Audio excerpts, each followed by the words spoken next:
Being a hip grandma is very rare to find nowadays, since older generations were different from the latest generations. When you hear her genuine laugh, you'll immediately know that you're in for a fun time, whether she's playing spoopy games, chill ones, or just chatting her heart away about her day, what she's been up to, or just reading chat and getting bombarded with sound redeems that make her laugh her heart out. My guest tonight on the show is a very fun and cool person. She is wonderful in all the ways and one of the nicest, funnest, most adorable and lovely people I've come across on the platform. GrandmaHoodie, welcome to tonight's episode of Twitch Tea Time. Oh, Lucy, thank you so much. Oh, that was so sweet. Oh, my heart's a flutter. So in this space, we will talk about everything from gaming to Twitch, social media life, 2023, plans for 2024, as well as some mental health topics, alongside some games as well, in between. So just grab a drink, sit back, relax, and enjoy. Our first segment is the road to Twitch and gaming. First things first, before I start, tell me, how are you doing today? I am fantastic. I have the day off work. I am getting so much done. I woke up knowing this was coming today, so yeah, super excited today. I am kind of like nervous, but yet excited at the same time. I was too, not gonna lie, but then I heard your voice and I'm like, oh yeah, this is my friend Lucy. So. Oh, stop. And I love Lucy. I love loves and I love Lucy. Don't make me Uno reverse you from here. Guys, I'll take it. How can you not love her laugh? Like, seriously. How? I've gotten in trouble for that laugh before. At work, I had an older lady. Yeah, she complained that I was too loud, and then she wrote an email to the manager that my laugh was too loud and too big, and she just wanted to go there to relax. Okay. I'm like, well, I could just be a miserable jerk next time I see her. So. Well, next time you see her, just ask her, do you know what laugh out loud means, or LOL? I even said to my boss, my boss called me in the office, and it was funny because she's like, she complained that you're too loud. I'm like, well, I am. I'm like, but there's nothing I can do about that. She's like, and she said that your laugh was too loud. I'm like, oh, well, yeah, I'm not changing that. That's her. Yep. That's her problem. I'm not changing that. Yeah. So where did the name GrandmaHoodie come from? Like, and why hoodie specifically? So when I was streaming before, well, actually, when I play any games, so I have this bad habit of chewing on my strings from my hoodies. When I get like really close to the screen, I would chew on my strings, and usually it was when I wasn't streaming, because when I'm streaming, I'm talking. But I would be playing, spoopy games, and I'd be sitting so close to the screen, and I'd realize I'm chewing on my hoodie strings. And I do wear hoodies literally all of the time. Yeah. So I'm wearing one right now, actually, and you guys can't even see me, but I live in the hoodie because it is so comfortable. And I am actually a grandmother. I'm a grandma of 3 granddaughters. Nice. So I was trying to think of something of like the things that are like important to me, which are like, obviously my grandkids. Yeah. And my family and, comfort. I'm really big on being comfortable. Yeah, and it just it seemed, I'm like, I want something with grandma, and then I'm just kind of looking around, and I have this ridiculous hoodie collection. I have like close to 300. Oh my God. And I call myself a big hoodie fan. I collect them. Anywhere, if I go on any trips, I make sure to stock up on the hoodies, and, they're all over the house. They're hanging on every single door that I have. I have 3 coat racks full. I have a closet full. Oh, they're everywhere. I don't know why I imagined you in Red Riding Hood, but like you'd be like Grandma Red Riding Hoodie. I love that too. I actually have capes too, and they all have hoods on them. My notes are hanging on another door. I have a quote that says, they told me that not all heroes wear capes. So I told them I was the cape. I am the cape. No, yeah. So I like that. Yeah, so I do recall you mentioning one time that you started streaming in 2017. When and why? 2016. Yeah, 2016. When and why did you stop, and what made you come back? So in 2016, I'd say to 2019, I was just streaming MMOs, Guild Wars 2. Yeah. RuneScape. Okay, I have never seen that coming. Yeah. I used to really be big into the MMOs. I started with Guild Wars in 2007, and I just got hooked. And then 2012, Guild Wars 2 came out, and of course I got hooked on that. Mm-hmm. But I was streaming just hit and miss, just whenever I felt like it. And I had some issues with a real life stalker. So I had this this. Yeah, it was weird. I had this girl, and she would set up fake accounts and like spam me messages and like set up all kinds of like, I know where you live, and she would send me emails because she knew my actual email from work. And then it got to the point where it was more hassle. Just banning every single account she would set up and like reporting, and Twitch wasn't really interested because I was just a small time. I wasn't even an affiliate. So I just kind of said, I'm moving in a different direction. I'm going to full time in a hotel. So I just kind of gave it up. And I deleted the whole account. I took the account down. And then I would say 2021, I couldn't remember my password. Because I wanted to start streaming again in 2021 because 2 years had gone by and I was laid off because of the pandemic. And so I wanted to start streaming again just to have something to do. And I did love it. I loved it before, even though, I had a really small community of mostly real life friends. And 2021, I couldn't remember my password to my account. If you know how many accounts, if you know how many emails I have, and I use the same password, I just tweak a letter here and there. I have them all on my phone. I even have some of them that have been people tried to breach them because they're old and I haven't used them since 2017. Exactly. Yeah. Exactly. I pretty much use the same password. I'll just change up numbers here and there. Or I'll put an exclamation point here or there. And so the funny thing I do is that I every year I just I consider as a calendar, so I update it with the year instead of 2023. I do this year. I did 2024. That is smart.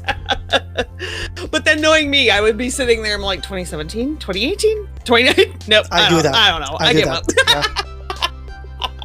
You could always reset passwords, I know, and that's how I'm logging in, and then they're it's gonna go to this Hotmail account. I'm oh god, no, because I made this Hotmail account for so that she wouldn't find it, because she was finding all of my Gmail accounts. And so I made this Hotmail account, and of course, Hotmail at the time was you can't. If you don't log in for a year, you're locked out. That's it. The account doesn't exist anymore. And so I was just now I can't even get into the Hotmail. So I couldn't reset my password. This is before Twitch had the phone verification. Oh yeah. And so I gave up, and I just started in 2021 with a new account. Because I wasn't really losing anything from that account. Yeah. I don't think I even had any VODs. I didn't have anything really there. It was basically just me, sitting there talking to, whoever may or may not pop into chat. And most of them were, from my guild. Yeah. So anybody who showed up in chat was usually just okay, we're going to do this now. And so it was more of a way to communicate instead of TeamSpeak. So that's pretty much the reason TeamSpeak. I know. Don't get me started on TeamSpeak. That's how old I am. Yeah, it was easier to communicate in chat. And so that's pretty much what we did. And so by, closing that account and, starting this one, I was just like, okay, you know what? This is a fresh new thing for me. I'm going to be doing this. And I started getting like a little more into it, I want to say, in 2022, 2023. And then I started becoming regular when I went to part-time. So when I kind of left the full-time job, I was able to stream some more. So yeah, that kind of led to all kinds of mayhem. Yeah. So how did you discover Twitch? How did I discover Twitch? I want to say, you know what? I think it was, I was working with a real life friend who is one of my biggest supporters, Jared, and he wore a Twitch hoodie. Wow. We became friends because I came in one day to work and I had my dinosaur hoodie on with the rainbow tiger stripe sleeves. And he made a comment. He was brand new and I hadn't even met him yet, really. He's like, I love your hoodie. We are going to be friends. And I'm like, I love yours. And because he had the purple Twitch hoodie on. And I'm like, what is Twitch? And I think that's what started it. Because I hadn't really gotten into watching people play games. Yeah. I had more, I got into playing them, but I like, the thought of sitting and watching somebody play games didn't even occur to me. Like if I needed help or anything, I would go to like YouTube or, whatever. Yeah. So it's like, it didn't occur to me to, actually watch people play Guild Wars because I'm not playing their game. I'm like, and that of course is different now in the horror community because we all, play so many of the similar games. It's kind of fun to like, watch somebody play the same game that you're playing. So it was interesting because I loved Jared's hoodie. And so he told me a little bit about what, Twitch was all about.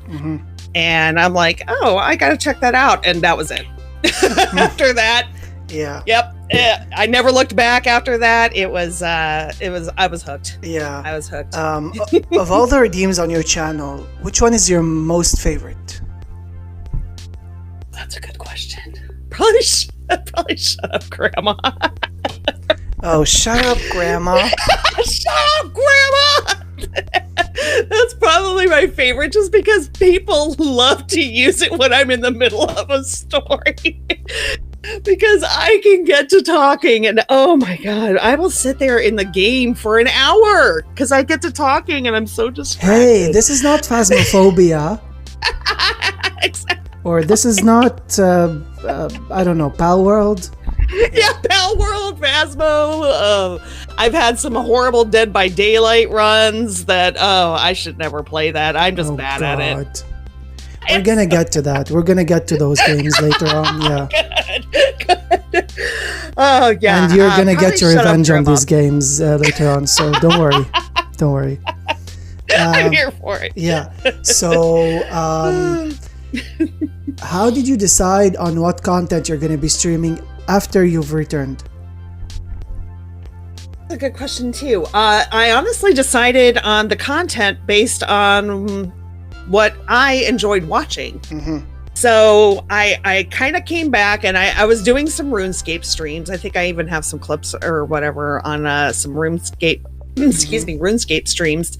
But then I started playing on Xbox. I started playing this game called Visage, and it is terrifying.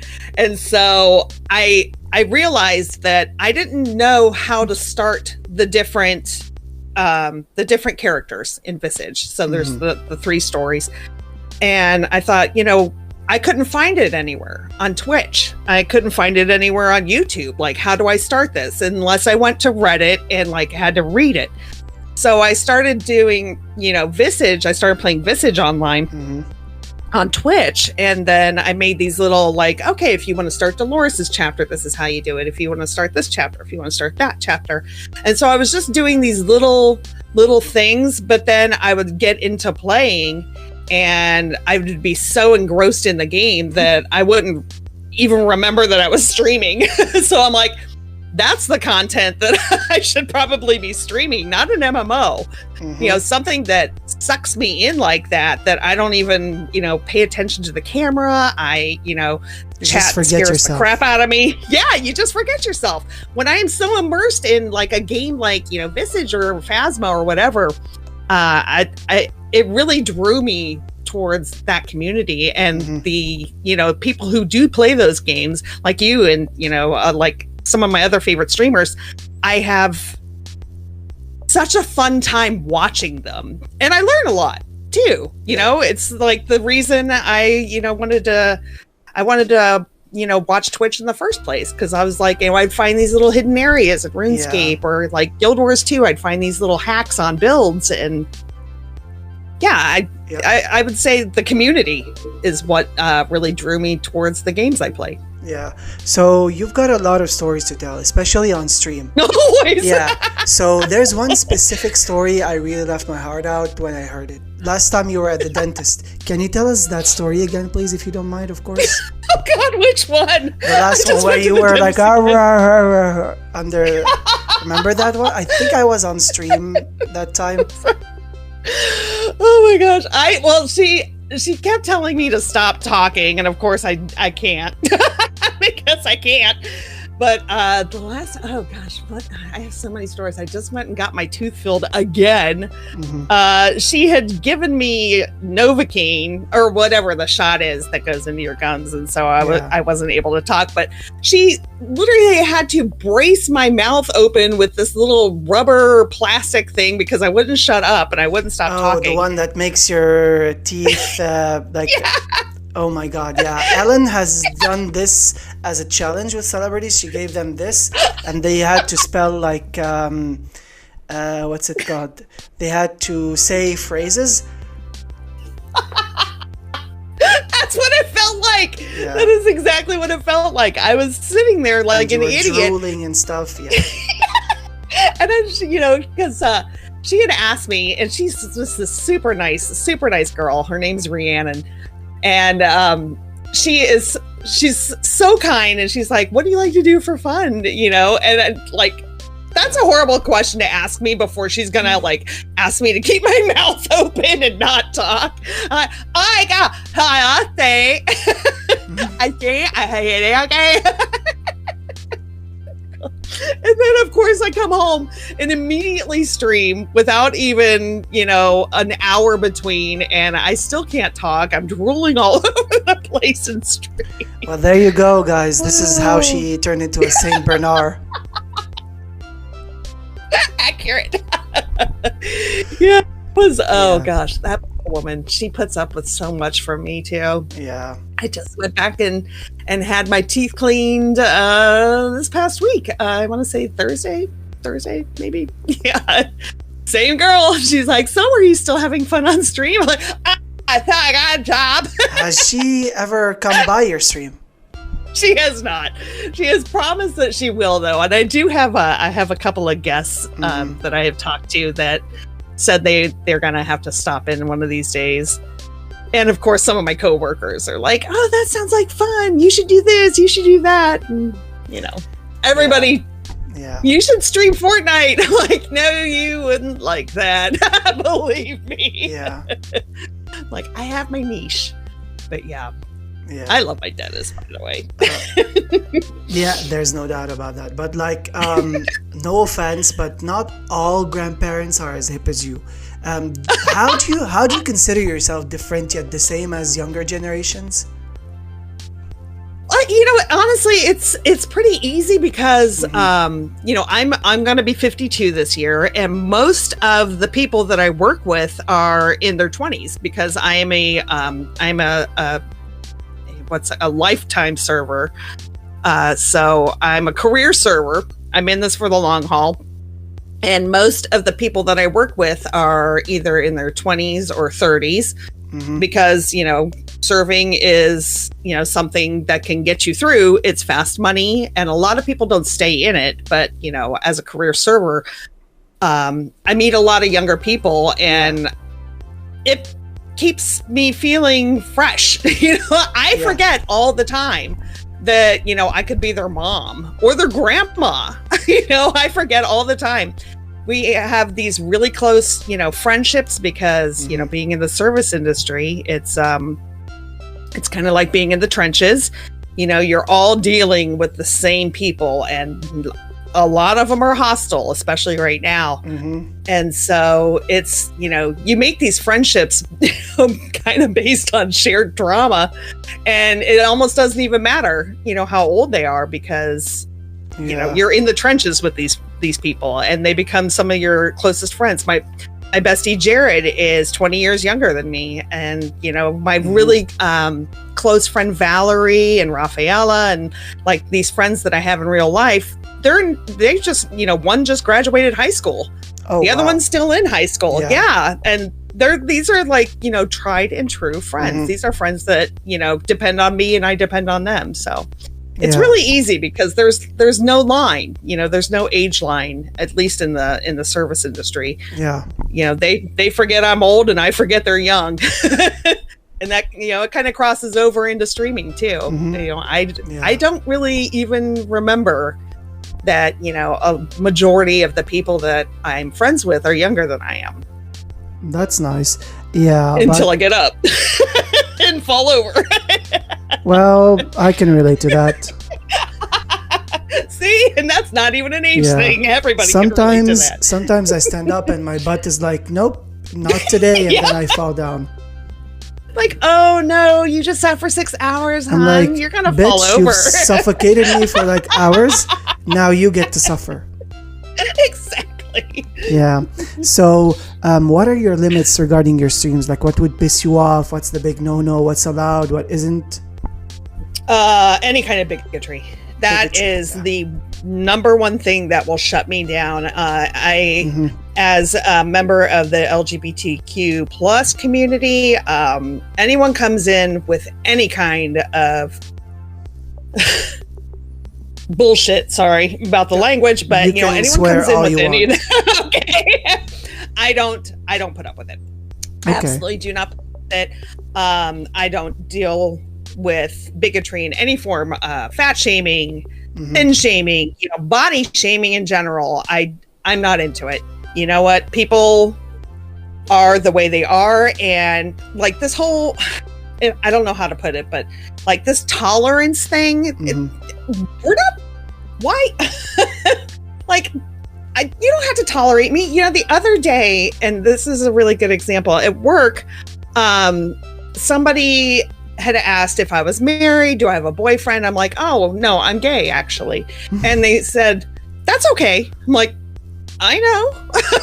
Like, you don't have to give me permission to be, who I am. And so when somebody comes in and is just like, I like them, but, and I'm just like, okay, this is going to be one warning. So any kind of bigotry. Yeah, that is the end of it. Like backseating, I'll put up with that. I don't care if you want to tell me how to play a game or whatever. I'll give you a little warning, like, just let me go ahead and try this. But you make one comment like that, that's it. You don't get a second chance. You're banned. You're out. So I had this happen to me when I played Hogwarts Legacy, and I streamed it last year. I was part of like so many communities. I know the controversy behind it, yet I chose to play it because I hate the artist, not the art.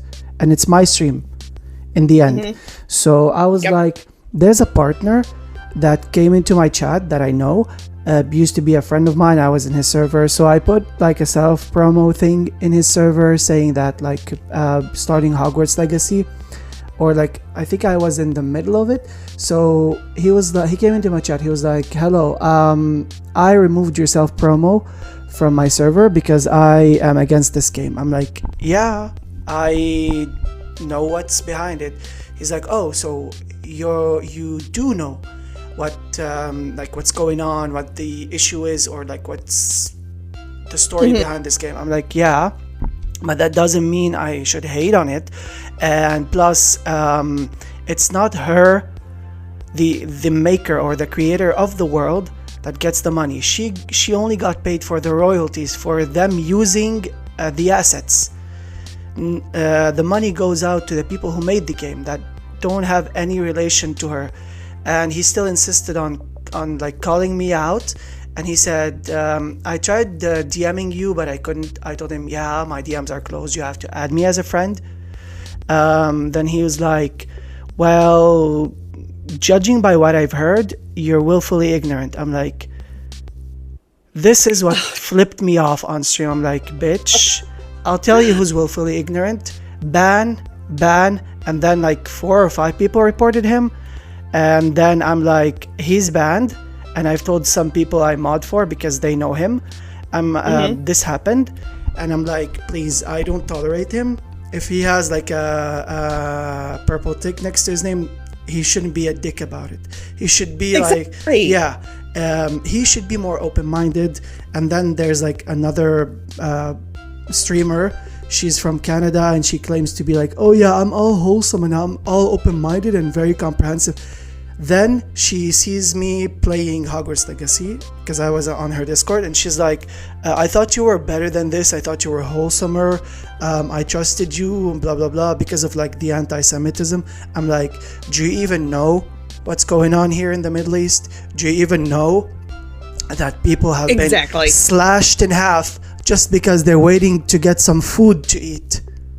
Did you know that people are dying here, and all you care about is the anti-Semitism? Well, I was very pissed that day. I told her, well, just because you said that, I'm gonna keep playing it whether you like it or not, and I'm leaving your server and I'm not coming back. Good. She's like, yeah, you're banned. I'm like, good. Same for you. Yeah, I just don't understand it. See, it's your game. Like, you can choose to play whatever you want to play. And the whole willfully ignorant comment, that pisses me off. And I'll tell you why.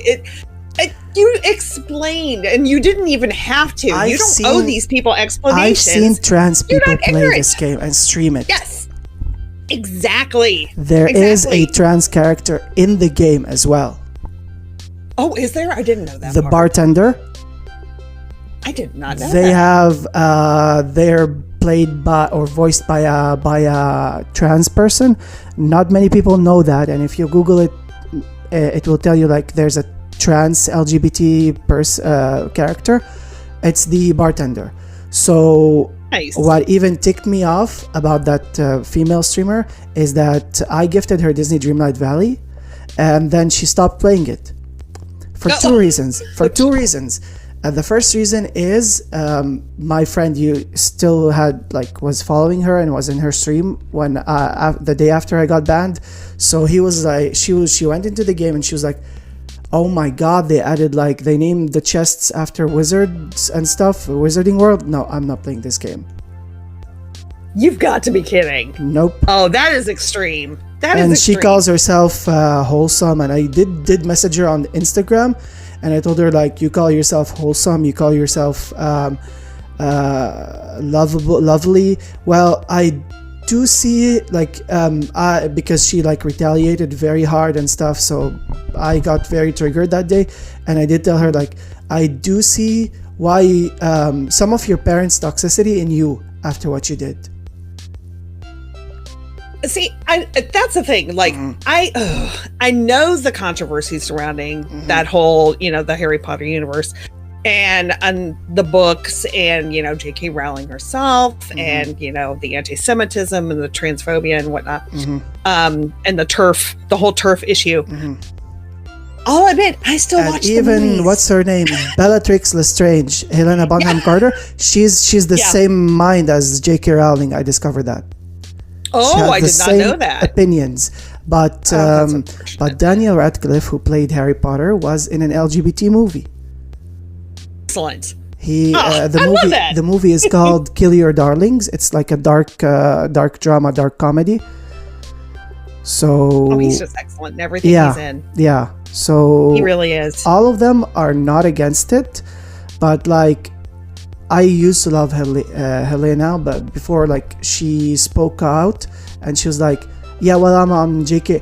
I'm on JK Rowling's side. They can go fuck themselves and I do not care. In it, bruv. Yeah, that's not a way to win fans. In it, bruv. That is not a way to win fans. Yeah.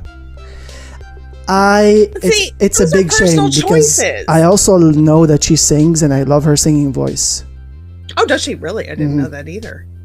I think she was in Les Miserables as well. The game, I think, and like watching the movies, and when, like, if somebody's doing that, like, nobody has the right to come in and be like, "Oh, did you know?" And then the person says, like, "I do," and the game has nothing to do with J.K. Rowling, and so I'm playing the game.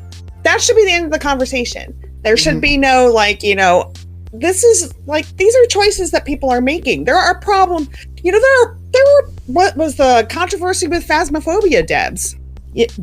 You know, there was all kinds of controversy with the devs. You know, there was a content creator putting out, you know, early streams because they were getting access to the weekly before everyone else, and then, like, there was all these things that were like, well, we just give it to this guy because he had to go on vacation, or, you know, there was all this other stuff.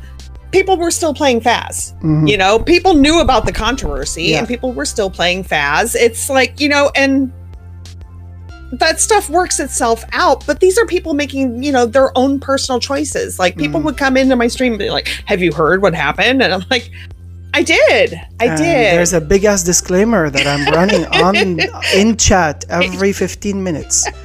Right. Yeah. That's the thing. It's like, you know, people like just, I mean, if it's not affecting you in any way, like somebody else streaming, like, why do you have to come into their stream and be like, you know, wag that finger?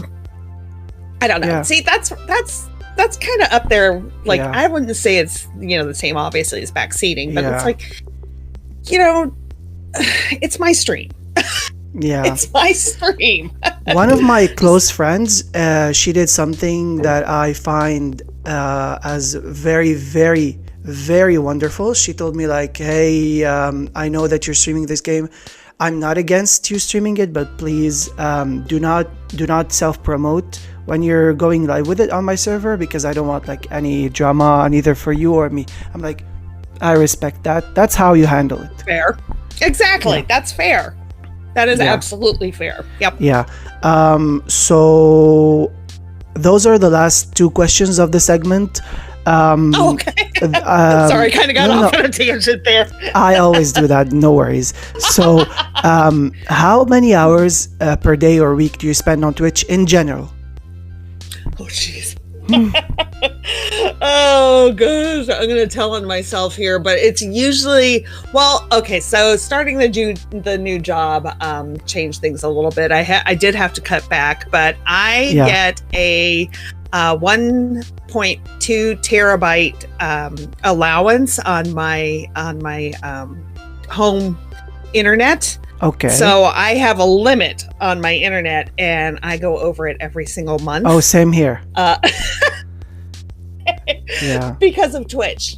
I love supporting my friends, for one thing, but I also love the content. So there are times when I'll have like 20, tabs open for, 3-4 days just to see where I end up, with the raids. And a lot of times I'll have like 6 of the same person open by the time I wake up the next day.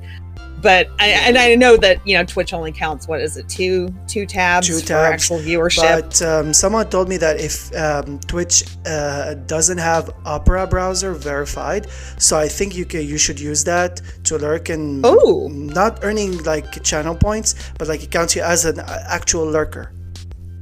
Interesting. I did not know that. Okay. Yeah. I was wanting to switch to Opera anyway, just because it's not so much a resource hog. Plus Opera has VPN and like has a lot of features, and it also has its own, like, you could, on the sidebar, there's a sidebar where you can have like Telegram, WhatsApp, even X open without having to go to x.com. Nice. I like that. I'll have to get it. I have it downloaded, I just haven't installed it. I've been using Firefox for pretty much everything. But I spend hours and hours and hours. I would say it's probably 20 hours a day on Twitch when I am not playing. I have Twitch open right now. I just have it muted. Yeah, same here. Twitch has gotten me through a lot of hardships. Exactly. Like the other day, Thursday and Friday, I had morning shifts, and Voodoo May was on, and I'm a mod on her channel. So yes, I had a morning show. Love her. I was modding on Thursday when I had working on the morning show, and I was modding for her, but I had her stream muted, and I told her that, doing my job. Then Friday there was no morning show because my colleague had something came up and she couldn't be there. Then I was watching Voodoo and modding, and I was like, Voodoo, you've gotten me through 3 hours, from 6:30 till 9:30. She did a very long stream, but I came at the end. So from 6:30 till 9:30 or maybe 8:30, I was watching her, and I feel safe when I watch Twitch or mod, or even some people think it's a burden to me that I mod in 15 channels, but no, it's they're all divided into times I'm there, or I could be in 3 places at the same time, because the other people who go live at the same time where I should be, or if one of them doesn't have other mods on, the others are just close friends of mine. Voodoo told me here, have this sword, you don't have to show up, you don't have to do anything, just keep it. See, I love that. Also just big shout out for Voodoo May. She was my guest 2 episodes ago. One of my favorites. Yeah. She was on the show 2 episodes ago. Yeah.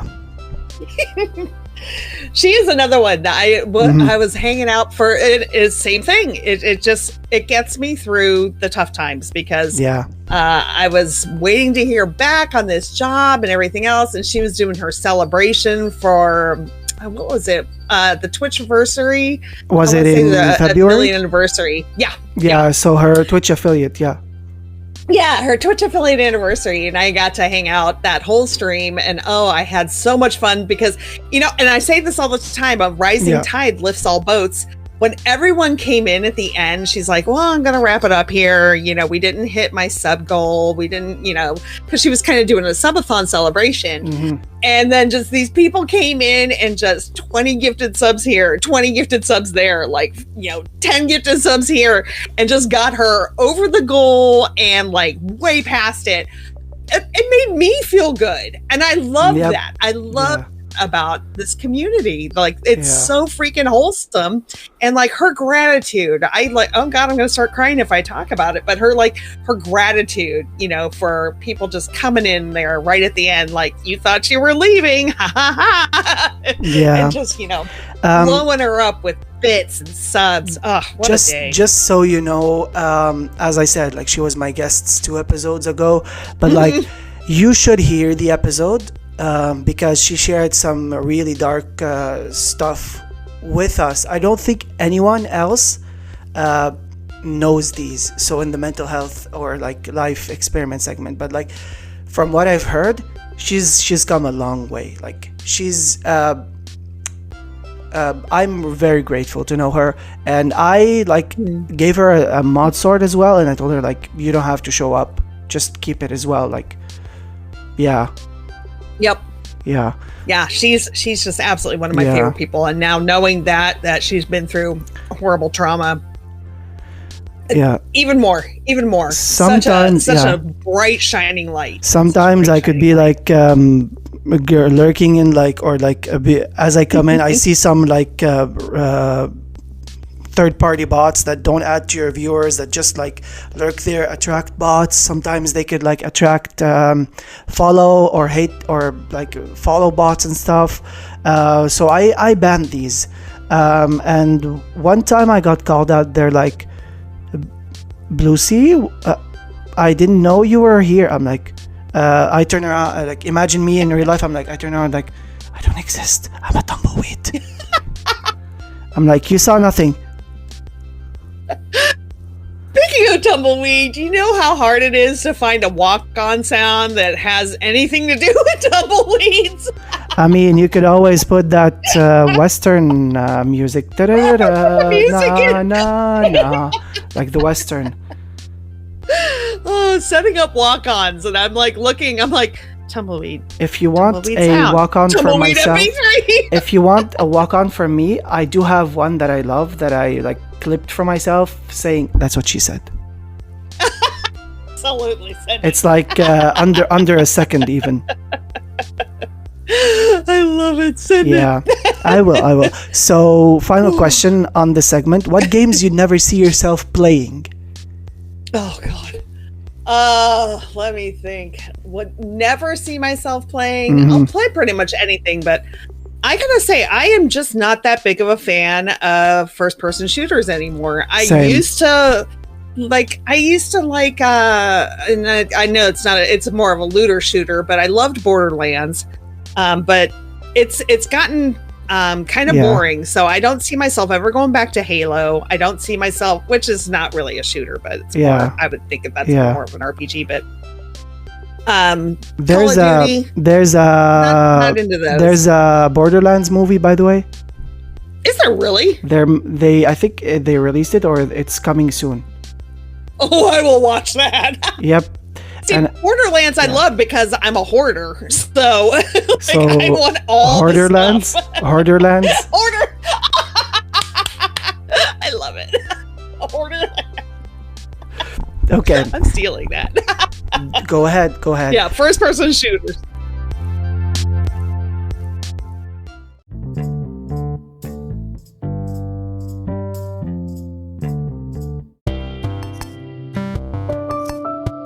We are gonna go into, instead of I'm gonna switch the segment, flip the segments out. So instead of doing the lightning round, we're gonna do the mini games first.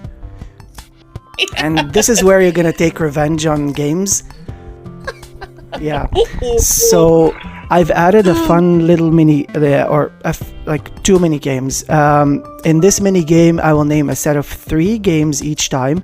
You'll have to tell me which one you'd play forever, which one you'd delete from existence, and which one you'd play once and uninstall. That also includes the whole franchise. Oh no! It's called Play, Delete, Uninstall, like Sleep, Marry, or Kill. Kill. Yeah. Call of Duty, Counter-Strike, Battlefield. Play once and then uninstall Call of Duty. Okay. Oh, God, gross. Play forever, Battlefield. Yeah. Battlefield, and then Counter-Strike, delete forever. Okay. Apex, PUBG, and Fortnite. Okay, Fortnite I could play forever, even though I hate it. Apex, play once and delete. And then PUBG, delete altogether. Yeah. Have you tried the Lego Fortnite? I have. Yeah. Actually, my thing with Fortnite is I like watching it more than I like playing it. Just because with my old ass hands, I have a really hard time unless I have a controller. Yeah. I cannot do it. I can't do it with, the keyboard and the mouse. I just cannot do it. Yeah.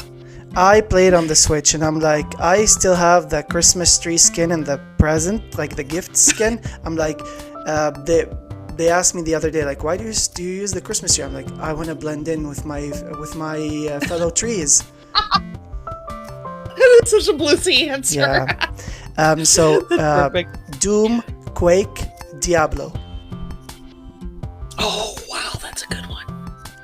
Doom I could play forever. Diablo play once and get rid of. The whole franchise, by the way.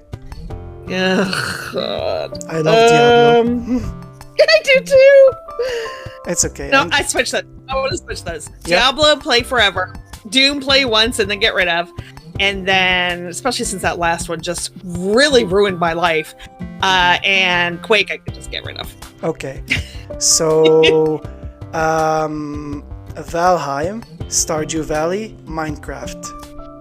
Oh, these get harder. They get harder. It's gonna get harder and harder. Oh no, that's what she said.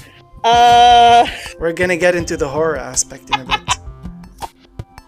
Valheim I would definitely play forever and do. That's a tough one. You know what? Oh god, that is tough between Minecraft play once and delete. And then Stardew Valley delete the whole thing. Oh, it's terrible because I have a Stardew date this week. So, Pokemon, Pal World, Temtem. Okay, well, this is going to be an easier one. Pal World, play forever, because but the whole franchise. Pokemon, play once, uninstall, and then delete, and then uninstall, and then Temtem, delete forever. Same here. But like me, I play Pokemon forever, play Pal World once, even though I love it. And Temtem was like so bad. Yeah, that one was kind of easy. Yeah. But I think it's just because I'm obsessed right now with Pal World. It's fine. The Sims, Disney Dreamlight Valley, Palia. Okay, Sims, play forever. Oh god, that's a tough one too. They keep updating it. It keeps getting better. Palia, play once and then uninstall. I just play it for a really, really long time and then uninstall. And then Dreamlight, delete forever. I would say The Sims, play forever. Disney Dreamlight, I adore that game. Play once and uninstall, and then pulverize, like even wipe it out of people's memory. Palia. Not because of anything, because like you have a quest, they sent you from one edge of the map to the other edge. I'm like, I still am not able to join other people's worlds because like the tutorial isn't done. I'm like, how long is it? Oh, and you still have to like find this person and like gather these things for them. Oh my god! And by the time I get there, it's like they're either changed location or it's like nighttime. They're in bed and you can't get to them, and then you're just frustrated and you quit. Yeah. Yeah, I can see that. Yeah. So Phasmophobia, Demonologist, Devour. Oh God, these are the worst ones. All right. Oh God, tough one. Demonologist keeps getting better and better, but then so does Phas. Oh God, that is a tough one. Oh no, this is so hard. Oh, Bluesy, I would play. It just keeps getting better. I mean, you know, at some point, Phasmophobia was like had real bad bugs. So I'm sorry about what I'm gonna say, but at some point I called it Spasmophobia because that word. True. No, but that word is a slur in I think the US or the UK, but like in the UK it's like when something glitches out or something like that. So I use the other meaning of it, like the glitch out or something. Yeah. I didn't know that was a slur. That is interesting to know. Yeah, because I live in my little bubble here. Okay, so I would play Demonologist forever. Yeah. I'm going to get hate from the Phas community, but Phasmophobia, play once and uninstall. It's not like you're deleting it forever, so... That's true. That is true. And, Devour scares the hell out of me, though. But you need more people to... I can't play that one solo, so yeah, delete Devour forever. Because Devour is too hard for me to play solo. I've tried. I suck. It's impossible. Yeah. It's impossible. Lethal Company, Dead Space, Oh no. Mass Effect. Oh, these are so hard. Oh my god.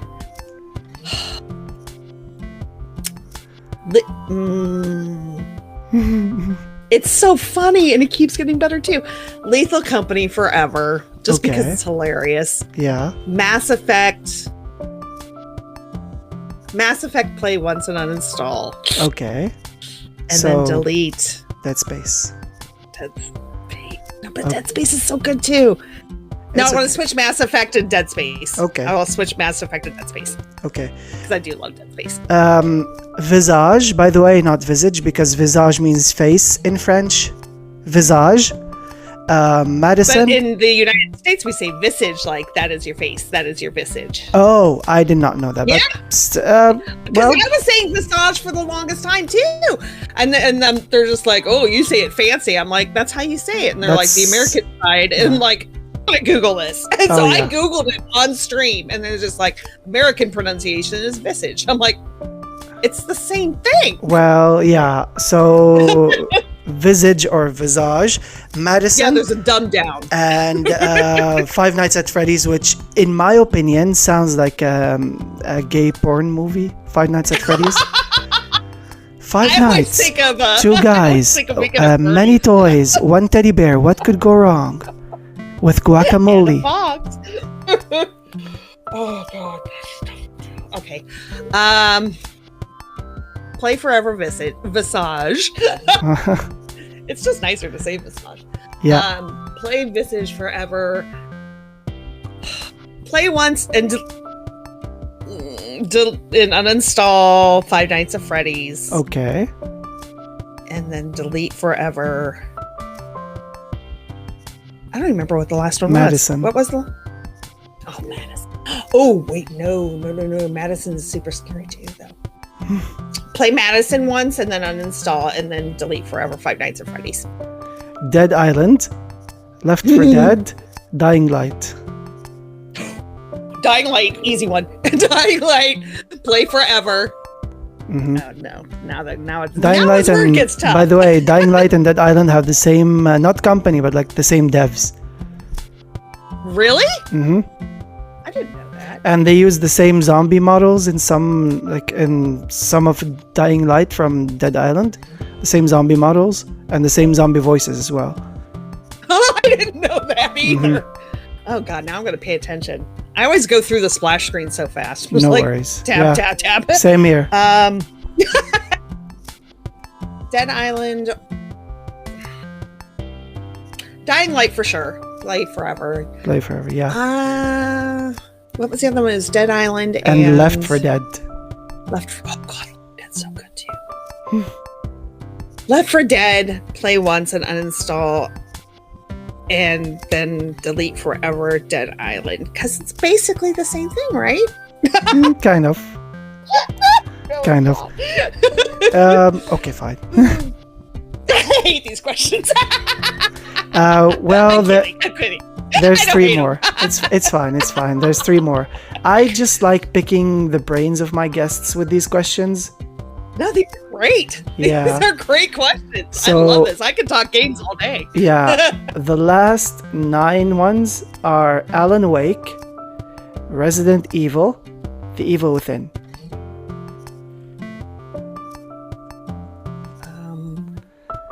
For a second there, I thought she hung up. I kept thinking, I'm like, ooh, that's a good one. Resident. God, there's so many. And you can play the whole series, right? Mm-hmm. That includes the whole franchise. Okay. Resident Evil. Play forever. Oh, God. Alan Wake, play once and delete. I agree. And then... Or uninstall. And then delete forever. Oh. The Evil Within. The Evil Within. Yeah. Evil Within, yeah. Final answer. Evil Within. Dead by Daylight, Texas Chainsaw Massacre, and Evil Dead the Game. God, that's a tough one too. Okay. Play forever Texas Chainsaw Massacre, because that one is fun solo. Mm-hmm. What was the last one? I know Evil Dead the Game. Evil Dead. I love this game. I do too. I played that one once and uninstall, and then you know what? Dead by Daylight can just go to hell. I hate it. I agree. Mine would be like delete and wipe from people's minds. DVD. Play forever Evil Dead the Game, and probably give TCM a try. Yeah, that is fair. That is fair. But Dead by Daylight DVD needs to go to hell. I hate it. Yeah. So the last ones are Cyberpunk, GTA, Saints Row. Okay. Cyberpunk, play forever, just because there's so many damn storylines. Mm-hmm. Saints Row, play once and uninstall, and then GTA, delete forever. Yeah. Have you played any of the Saints Row? I have played the OG one. Was it Saints Row 2? Yeah, the OG, and then was it Saints Row 2? Uh-huh. What are they up to? Saints Row 4, and then they rebooted it. Oh, I haven't played 4. So I think I 1 and 2. OG. Yeah. Basically, try to snatch the reboot on Steam because I think it is like $10 or $5. Really? Mm-hmm. Ooh, and I get paid in 2 days. Yep, and it ends on the 21st, so that's a good thing. Ooh, nice. Oh, spring sales this week, isn't it? 85% off, yep. Yep. Grandma gonna be broke. Mm-hmm. Yeah. Okay, so I've added another fun little mini game to play before we continue. In this mini game, I will name stuff each time. You have to choose one or the other. It's like this or that.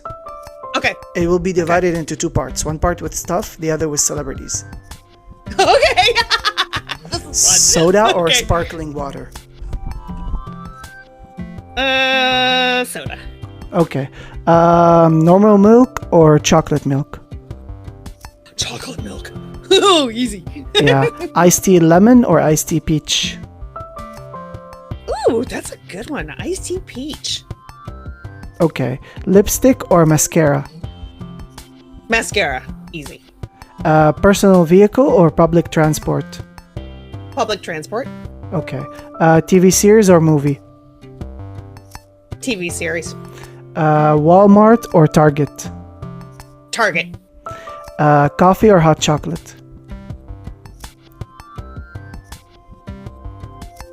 Coffee and hot chocolate. Coffee. I can Well, someone in a previous episode said that they put a hot chocolate in their coffee. That's what I do. I do that at work. I dump a packet of hot chocolate in there and I just fill it up with coffee. Nice. It's like a mocha, but like grosser. Yeah, we have blended coffee here. Like we drink them in like very small, tiny cups. And people, when people see me put it in a mug and sneak into like the studio or something to add like maybe hot chocolate or like milk into it, they're like, they eye me very like in a weird way. They look at me. I'm like, I add stuff to it, so yeah. So that's the thing, though. Yeah, because like when we have a lot of people that have visit, because I work in a hotel. Yeah, I have a lot of people from outside of the states, visiting, and they'll ask for just single espresso, and I'll ask if they want any, if they want like a little side of cream or milk for it, and they always just kind of eyeball you, like, are you serious? Yeah. Like, I gotta ask. I mean, there are people, the British put milk in everything. Oh my god, the British are weird, man. The British are weird. They're very weird. They put milk in the tea. Fancy a cup of tea. I had never heard of. Fancy a cup of tea. Cuppa. Yeah. That's Australian, but that's fine. It's close. Yeah. So now it's part 2 with celebrities. Brad Pitt, Robert De Niro. Robert De Niro. I like Angelina Jolie or Jennifer Aniston? Oh, wow. Going there. I like Jennifer Aniston. Score. She's my favorite actress. I love her. Kelly Clarkson or Ellen DeGeneres? Oh, God. After everything that came out about how Ellen treats her staff, I gotta say Kelly Clarkson on this one. Kelly Clarkson, hands down for me, because not only she's my idol, she's got me out of a lot of depression with her songs. Oh, really? I love her more than anything. And later on, if I meet my future husband, I'm gonna tell him, like, if he's very rich, I must have Kelly Clarkson sing at my wedding. I love that. I just love her body positivity. I just think it's fantastic. Like, you know what? I'm gorgeous and I know it. And, screw all of you people who hate me because I'm not like super stick thin. Yeah. And she has a lot of good messages. She has great messages. Yeah. I really like so now she's in New York, but if she moves back to Cali, would that make her Kelly Clarkson? Oh, God. Where's my soundboard? Well, hold on. there is soundboard here. So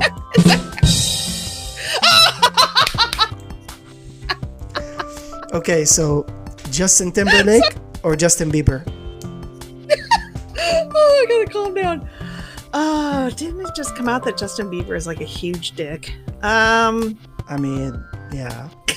Like Justin Timberlake, he's got at least a good sense of humor. Same, and I love his latest album. I have not heard it. It just I'm came out. Sure, 2 my days daughter ago. has. 2 days ago. Oh, that would be why. Mm-hmm. I've done nothing but work my ass off for the last 2 days. Yeah. So Britney Spears or Christina Aguilera? Christina Aguilera. Shakira or Jennifer Lopez? Two fine Latinas. Oh God, yeah. Shakira. Shakira. It's exact. So the one of the guys that does the maintenance for my apartment, when I told him Chiquita's name, he thought I said Shakira, and her name is Chiquita because she's this tiny little itty bitty little dog. And so now, and I corrected him like later, but he still calls her Shakira. So every time he sees my little dog outside, he's like, Shakira, Shakira. Well, you So next got time. me on a Shakira kick. Next time you see him, tell him lole lole lole. Yeah, she's partly Lebanese as well. Her father is Lebanese, by the way. Is she really? Mm-hmm. Oh, that explains why she's so gorgeous. Yeah. Yep. Ryan Gosling or Ryan Reynolds? Ryan Reynolds. Oh, that's easy. The Weeknd or Drake? Weekend. Definitely. Weekend. Johnny Depp or Tom Cruise? Johnny Depp. Ugh. Easy. Ben Affleck or Will Smith? Ben Affleck. Okay, so Which is also. So Batman. That's a cool comparison. Yeah. I'm Batman. He is Batman.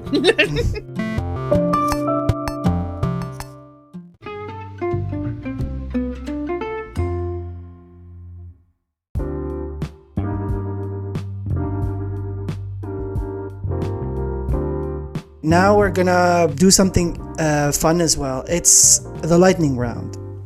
My brain hurts. Okay. Everything hurts, but it's okay. It always hurts. My heart hurts. My heart, my head, my hands, everything. Yeah. I mean, like when I walk, like my hips sound like a cement mixer, and so are my wrists and everything. So it's always fun at work because I'll be, walking past a table and something will crack and they'll be like, was that your body? Like, that was my knee. It does that. Watch this. And I'll like pull my arm out and like extend my arm. My shoulder, my elbow, and my wrist all crack like in a row. Yeah. So do you mind telling me and the listeners what's your daily routine? Like something you always like to do has become regular? That is a good question. Well, I wake up, I doom scroll for about an hour before I can get myself out of bed if I am off work. Okay. If I am if I have to work, then I have to get up at 4 a.m. I usually work 5 a.m. to 3 p.m. ish, around there. But then I come home and I do make sure that I always take about half an hour to sit outside in the sun with the dogs because I'm in San Diego, so why not?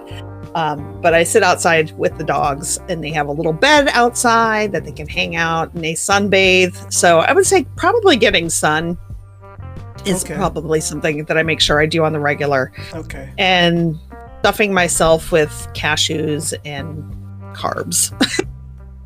That's a daily thing. I eat cashews every single day. Every single day I have cashews. So I assume cashew is your comfort food because I'm gonna ask you like, what's your comfort food of all time? It is. Okay. Well, probably what would be my comfort food? Breakfast food. Crackers, scrambled eggs cereal. and toast. Okay. Yeah, like cereal. I eat cereal constantly. I always have like at least 6 rotating boxes of cereal. Eggs. Something must be serially ill with you. Serially wrong. Sorry. Serially wrong with you. Sorry. Serially wrong. I do love cereal though. There it is. Or sometimes I get this. Or this. I love it. Yeah. Yeah, breakfast food is probably my comfort food. Waffles. Yeah, I changed my answer. Waffles. Waffles with a ton of butter and a ton of syrup. Waffles are definitely my comfort food. Do you know what you reminded me of? Have you seen Shrek? Yes. Donkey. We're gonna be such good friends. So he says stuff, and then he says, in the morning, I'm making waffles. I'm making waffles. Yeah. I could eat waffles all day. I have 3 different waffle irons in case one of them is dirty and I need to wash it.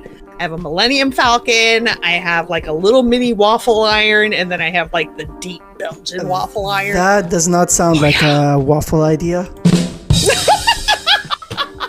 Wow. You were saving that one. Mm-hmm. Kind of. What's one thing you tell yourself often? You're okay the way you are. Okay. If you ever were to be any object or creature, real or fictional, what would you be and why? I would be a cactus or a unicorn with wings. Not a tumbleweed. No, because I'm like I'm like very bold and very like sometimes I feel like a cactus, so sweet on the inside but like sharp on the outside. Prickly. Yeah. I just wanted to say prickly. Yeah, that's the word. Something that can fly. I would want to be something that's got a longer lifespan than a bird. A wyvern or a wyvern or however you pronounce it, but like basically a dragon. Yeah, I would want to be a dragon. Oh my God, you get to fly around. Nobody messes with you. You could just hole up in a cave. Mm-hmm. That would be great. Nice. So what's your biggest pet peeve? Hate. Probably hate. Biggest pet peeve is when people hating other people or hating themselves. That is a big thing for me. Yeah. So if this was the last day on Earth ever, what would you do and how would you spend it? I would probably I would go streaking and then run in the streets and shout, "We're gonna die tomorrow and you all get to see my weenie." I would probably, you know what? I'd probably go eat all the ice cream I possibly could on a waffle with my dogs in the sun. Yeah, what else? Like, I could actually do that today. Yeah, but you're gonna. Why am I waiting? You can get a waffle headache from that. Oh no! Wow. Yeah. You just keep these teed up, don't you? Yeah. I'd probably hang out with my dogs in the middle of nowhere, in the peace and quiet. Yeah. Am I the only one that knows it's the last day? Everybody knows it's the last day. It's like there's no tomorrow. See, then everybody would be out there now. Yeah. I just hang out in bed with my dogs. I mean, if you were the only one who knows, you'd be the one that's going to destroy humanity. Yeah, I like that idea. So, yeah. If everybody knows, I'm going to be like ditching phone calls left and right, you know? Yeah, I would unplug everything and go hang out with my dogs in my bed and just wait for the asteroid. What's one thing you cannot live without?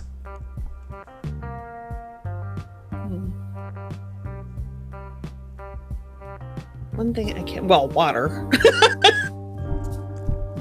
Yeah. Internet. And I hate to say that. I cannot live without internet. My life, my house. Since you said water, I was going to say moist, definitely. Moist! I am one of those people that moist is one of my favorite words, and I know people hate Instead it. Instead of most definitely, it's moist definitely. Moist definitely. Yeah. Yeah, internet. Yeah. So, in your opinion, what do you think is the worst invention ever? Oh God.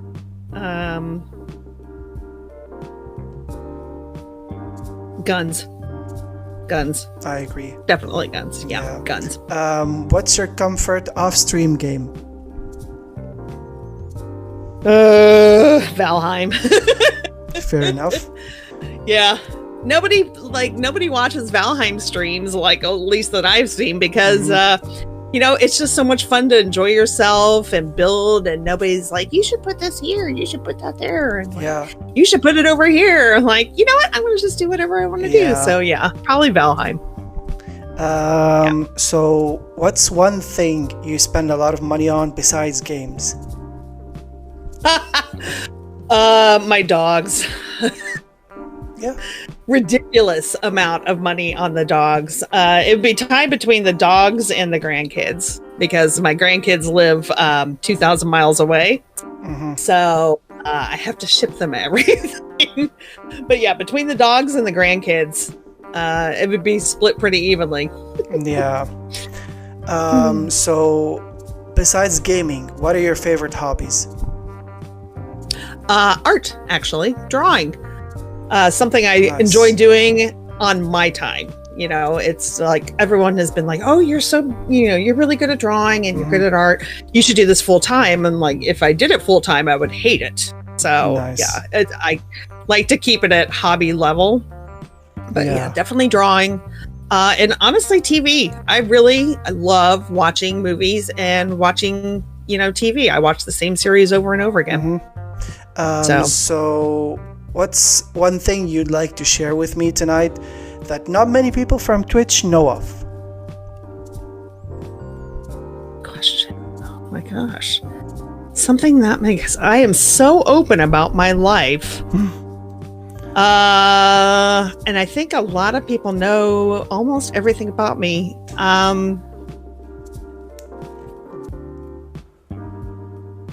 Yeah. That is a good question. Oh man, I had to think about that one. Something that not a lot of people know about me. I am a chronic oversharer. So like I can't think of anything. It's okay. You can pass the question if it's like... Yeah, I'm going to pass on because I can't think of anything that people don't know about me. Okay. I'm an open book. So tell us about one funny moment that happened recently that you cannot forget. Oh gosh, there are so many. Oh, you know what? I've got one. So someone that I work with, and I don't know if this is funny per se, but it was funny to me. The other day, someone that I work with, I was walking through the kitchen and they asked me, they turn around, and I've only worked with this person maybe 5 or 6 times. Yeah. They turn around and asked me, what did they say? They said, have you always been in the shape you're in? And I'm like, no, I used to actually be pretty thin. And they were like, I can tell by the way you walk. You don't walk like a heavy person. I just started laughing. They're like, you walk like somebody who's like not used to, being overweight. And I was just kind of like, and obviously English is not this person's first language. And so I just appreciated like how direct they were, but I started just cackling. I'm like, actually, that is very astute. And I was laughing and they're like, I'm sorry, was that offensive? I'm like, no, that wasn't offensive at all. I like actually appreciate it because they said, you don't walk like someone. You walk like you've been thin all your life. I'm like, well, I haven't been thin all my life. Place. Yeah. Because I guess I don't waddle. I do still walk like in, a straight line. If I was in your place, I wouldn't have known waddle I do. Oh God, that's so terrible. I know it's not necessarily funny, but it just struck me like it's like just one of those moments in my just boring regular day that really stood out. And I just like, it took me a second to understand what, they were saying at first. Cause I'm just like, wait, don't walk like someone who's been in bad shape for a long time. So I had to go in. I had to explain the whole thing. Like 2009, I had an injury and blah, blah, blah. And, I put a lot of weight over COVID and yada, yada. But it was funny because I'm like, I have never made those observations. So I was, so it was just something surprising, I guess. Not all people know that I was a comedian, by the way, like 10 years ago. Are you really? Or not 10 years ago, 12 years ago. Yeah. So my comedian tendencies are going to come out now with a joke about like what you've been told. So if I were you, I would have told them, oh, so I can walk. Well, do you think that if I walked in a certain way, I would be rolling, not walking actually? Wow. Walk and roll. Well, yeah. So what would you do with $1 million? That's a good question. Oh, I know this one. I think about it all the time. I would buy a lot of land in a tiny little cabin in the middle of nowhere and run an animal sanctuary. Easy. Oh, I thought you were gonna say like in the middle of Antarctica, like with penguins, and then the penguins will steal your sunglasses and you'd run after them. Waddle after them, thank you. Yeah, Sir Waddles a lot. Sir Waddles a lot. Oh yeah, I would buy the third, because there were 3 before him. Of course there were. Yeah. Yeah, animal sanctuary for abused/neglected, or an animal hospice. I would love to run a dog hospice. That would be my thing. So what's one big red flag you can't handle in a person?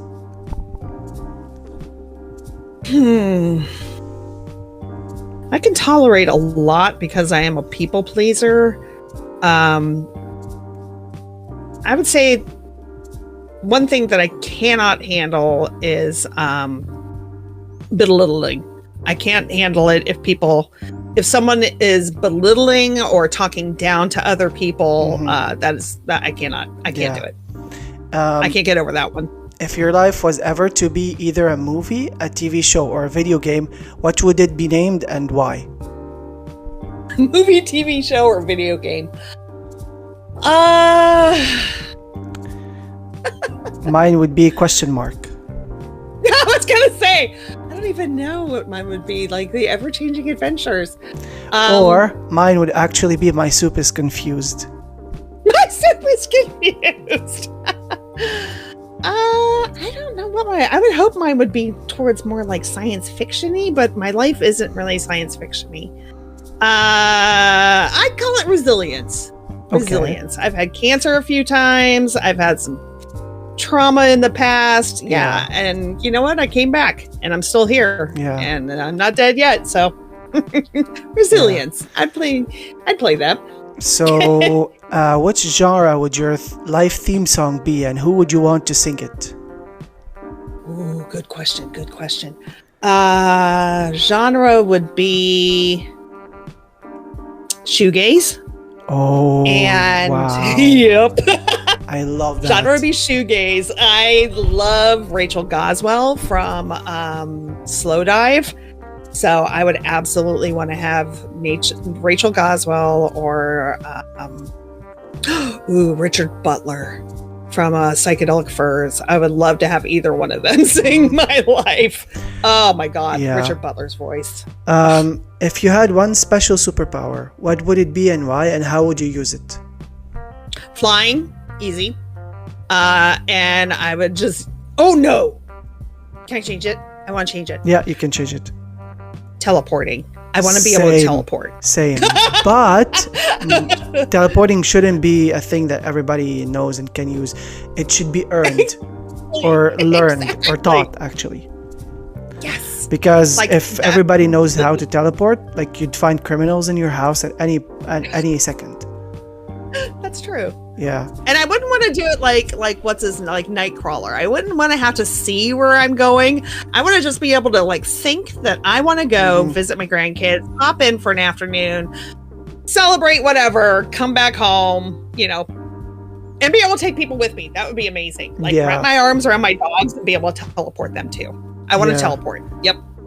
And I would use it to go visit everyone that I love. Yeah. Including you. I just pop in. Soon enough. Hi! I'm like, fuck! You scared me. Like, yeah. I have some dogs. I think your dog peed on my floor. That would be Peanut. Yep. That explains why it has P in her name. She has an P in her name. Yeah. Oh, little Peanut. So my face hurts. If you had the chance to switch lives with one celebrity from today and live their life for one day just to see how it is, who would it be and why?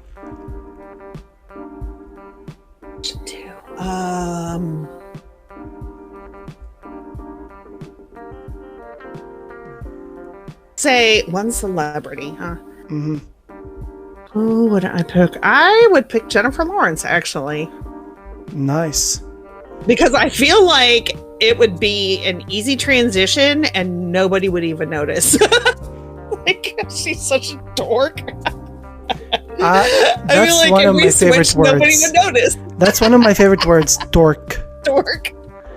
And it's fun to say. That's what I call Chrissy Wake Up, dork, because she calls me dork as well. She calls me boob. I love Chrissy. She calls me boob. She's so funny. I know. Oh, I love her so much. She's another one. She's just one of my favorite people ever. Yeah. So the final questions are, what are some of your plans for 2024? Good question. So San Diego Comic-Con is coming up. I will be attending that. I work at a booth for Comic-Con, so I half attend, half work. And TwitchCon. Those are the only two plans I've made so far, but eventually I want to get back up to LA and visit with some friends up there. Okay. And now that I am, I'm working at a hotel again, I get some great travel perks for working at this particular brand of hotel. I can get rooms for pretty cheap. But I live so close to the convention center in San Diego, so definitely hitting TwitchCon this year. Definitely hitting Comic-Con, which is a yearly thing. And those are the only plans I've made. I am really bad about making plans. Okay. Honestly. So using just one or two words, how would you describe 2023? Learning experience. Mine would be fuck off. Didn't see that one coming. Yeah. Learned a lot in 2023. Yeah. I just have to remember that I learned it and not forget it. And and keep it in memory. Yeah. Learning experience. Yeah.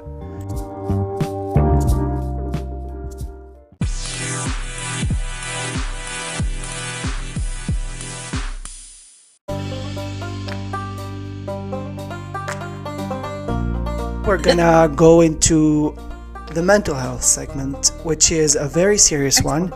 So in this segment, we will be talking about mental health and some sensitive subjects. I apologize in advance for any heavy or triggering terms that might be used. So I'm gonna say this again. Some subjects might seem triggering or heavy. So be well aware as you listen, and feel free to either skip, dip out, or just shut the podcast off if you feel uncomfortable about some terms or subjects. This also applies to future and past episodes if you're skipping episodes. Mental health is not an easy subject to talk about. Today we're going to talk about forced positivity, and I have prepared some questions about that. I asked you what mental health topic or life experience you wanted to talk about.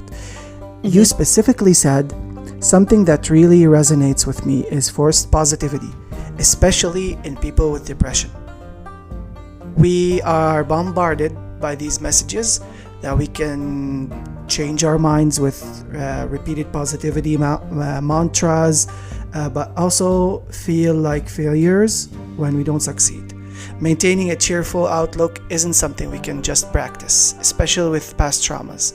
I'm a very cheerful person, but that took a lot of work, therapy, medication, and time. What you said resonated with me on so many levels. And especially you, since you live in the US, giving that healthcare is a burden there. How did you manage to get the help you needed? I didn't, for a long time. I didn't. I had some pretty traumatic events happen in 1992. And 1993 through, I would say, 1997, I was not able to get therapy for those issues. I couldn't afford it. And so pretty much just, buried it down. Couldn't do much about it. Finally found a job that, offered benefits. Of course, you pay for those benefits in the US. They come out of your paycheck. Was able to get into therapy and realize just how this trauma was affecting my every single day to day. After that, in 1998, I moved to Colorado and moved back after I was diagnosed with cervical cancer. And so it felt like all of these things just kept, happening. And, it's a little different now that I, have access to, so many resources online. But back then, you had to physically go to an office. You had to pay for it, before you even talk to anybody. And it just even with a $30 copay, it wasn't always feasible. I had to ask for time off work. There was still such a, stigma around, poor mental health. Mental health days at work were not, it wasn't a thing. And so you basically just had to bury that. And the more you bury it, the deeper the trauma goes. And so you just keep layering new trauma on top of it. And it wasn't until I was actually able to talk to, and this is relatively recently. I moved to San Diego in 2011 and then found a really good therapist in 2012 and has stuck with her for years because we finally started digging into these issues. And unfortunately, in the meantime, I had raised my daughter, that whole time I'm trying to deal with these issues on my own. And,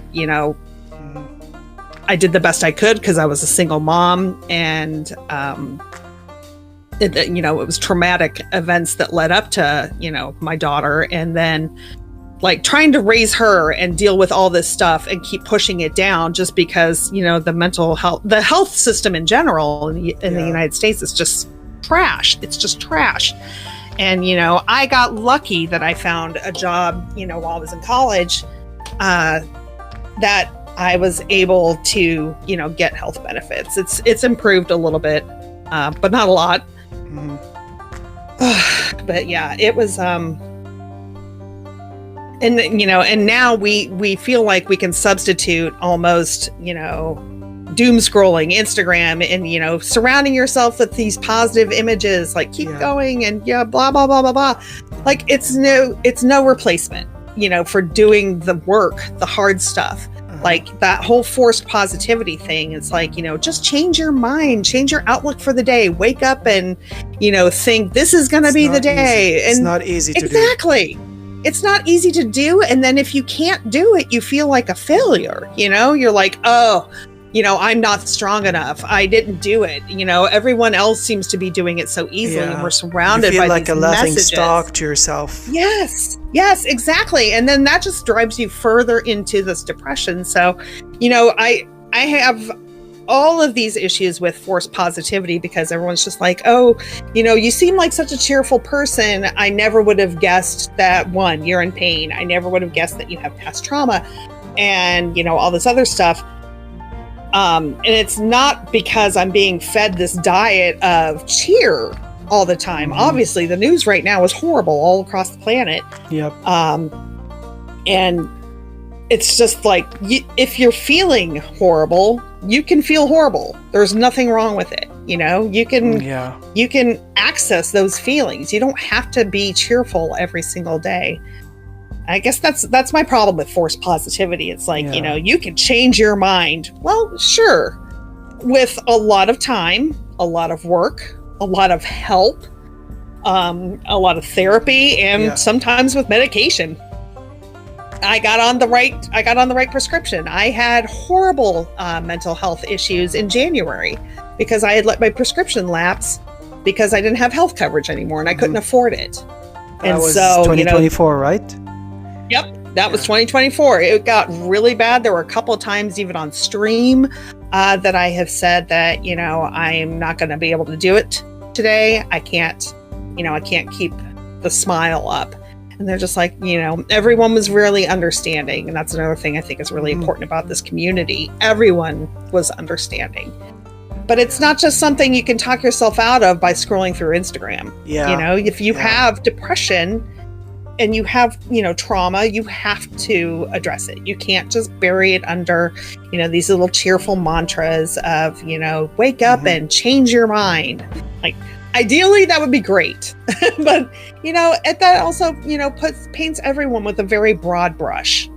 Yeah. It's everyone can do this. Why can't you? And then you feel like an asshole because you're like, oh God, look how positive this person is. And I remember when something bad happened to them, and look, they're always so happy. Yeah. That's not reality. Don't judge them. Don't judge them because they're happy. Like, for example, people tell me like, you're always cheerful. And I always, even when I'm like feeling in pain, there's something bad happening around me, when I share my traumas, I always make fun of it because like I humor myself, and because like, as I said, like I feel like it's my comedian tendencies, because like the comedians don't have the best, or like don't have the happiest lives, and I do feel that because like you don't know what's inside, you don't know what the core, maybe someone's core has rotten, but like the surface is still good. Yeah, exactly. I absolutely agree with that. Look at Robin Williams. Nobody saw that coming. 10 years ago. I didn't see that coming. It's going to be 10 years. Holy crow. Wow. Yeah. So what do you define forced positivity to be exactly? Like for the people who don't know what you mean actually. So forced positivity is what I call, and I don't know if it's actually even a term, but like all of, all of these images telling you to, stay positive. And if you change your mind, you'll change your outlook. And just that whole movement of, like go outside, touch grass. I'm like, okay, that works for you. Great. I'm super glad that works for you. Doesn't work for everyone. And so people like forcing this whole, especially like for people who are consistently cheerful. I'm consistently cheerful. You always have a cheerful demeanor. Yeah. For people to be like, when you aren't, when you actually share that maybe you're upset or that you have, you're struggling, if you're struggling, just, think about, this and think about that. I'm like, or I could just work through, what's happening right now and the reason that I'm upset. It doesn't just, and I understand that it's always coming from a place of, wanting to help, wanting that person to feel better. But there's also a lot to be said for people who are just like, I understand, take, and they don't try and fix it. I feel like forced positivity, with all good intentions, people are trying to fix it because they want to see you cheerful. They want to see that cheerful demeanor that they're used to. And, sometimes you can't do it. You can't force it. And so I guess like being forced into being cheerful all the time, like brainwashed, it doesn't sit well. Yes, it doesn't sit well with me. Like for example, you see those like fitness ads and stuff, and then you look at yourself and like, why am I such a blob? I've been there before. Exactly. Like I've said that to myself back in when I looked like a barrel. So I was like, this is not all. It's not because like I look like that, but I had to lose weight because of like controlling my eating disorder, and two, because it started messing with my heart. Yep, that's exactly what I have going on right now. I have a heart condition as it is, and I've had, and I know this is triggering, but I've had an eating disorder for It's fine. 40 years. I've always been, I either had a binge eating disorder or bulimia for years. And I still suffer, with the bulimia. I will, down a whole box of something, and then I'll sit there, feel guilty about it. Same and here. There it goes.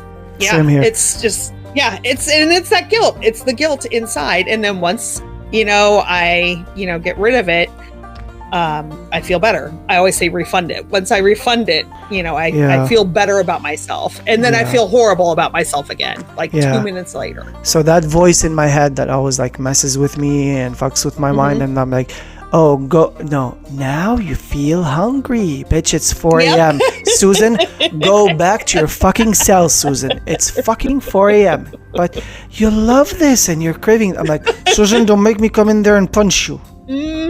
Mine is toast.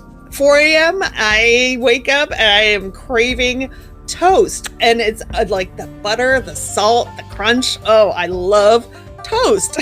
So well, maybe that's part of the breakfast food thing. But yeah, but like that bitch makes me crave stuff that I don't even own. I don't even own. I have had that. Yeah. I have gone out because like my little inner voice is just like, you really need some McDonald's French fries. I'm like, I do. I deserve this. I had a bad day. I'm going to go get it. And it doesn't stop at McDonald's fries though. It is usually, a 20-piece McNugget, 2 large fries. And I will sit there and eat all of it, feel terrible, get sweaty. And then I refund it.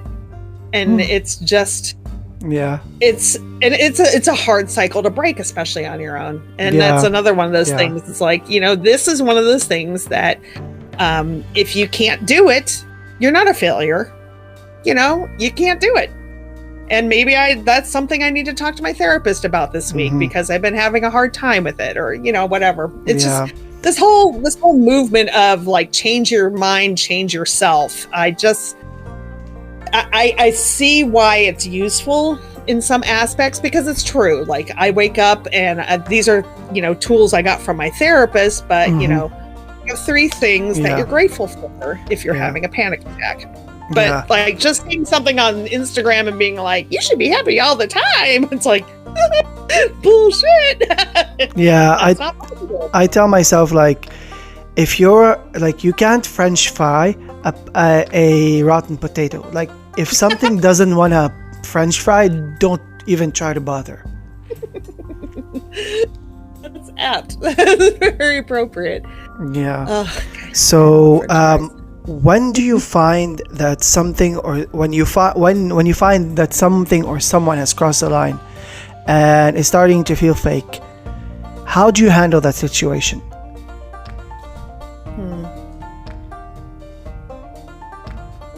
What do you mean? Like when it starts to feel... Yeah, when like, oh my God, grandma, like you should be like this. My life is like this. His life is not at all what he says or claims to be. And he's giving you like false advocations and like false positive thinking, and like just to suck out all of your positivity for himself. Because I've had that happen to me a lot. Okay. Yeah. So basically when you encounter a narcissist. Kind of. Yeah. Because that has happened too. Being a people pleaser, it's very frustrating, because I always want to give people the benefit of the doubt and think that, it is coming from a genuine place, but it isn't always coming from a genuine place. Sometimes people just feed off of, your pain or your misery, or, even your cheer. They just, I expected you to be this and you're this, and, and they guilt you into feeling that way. I put space between myself and that person. And I'm pretty bad about confrontation, so I don't always tell them why. There have been a few times, even just with streaming, that I have felt uncomfortable with certain people, and I put distance between myself and that person for a while, because I don't think that they're doing what they're doing to be malicious. I always want to give people the benefit of the doubt. I don't think that they're, offering, advice or telling me how to do this or how to do that because they're, coming from a malicious place. I always want to think that they're coming from, a place of love.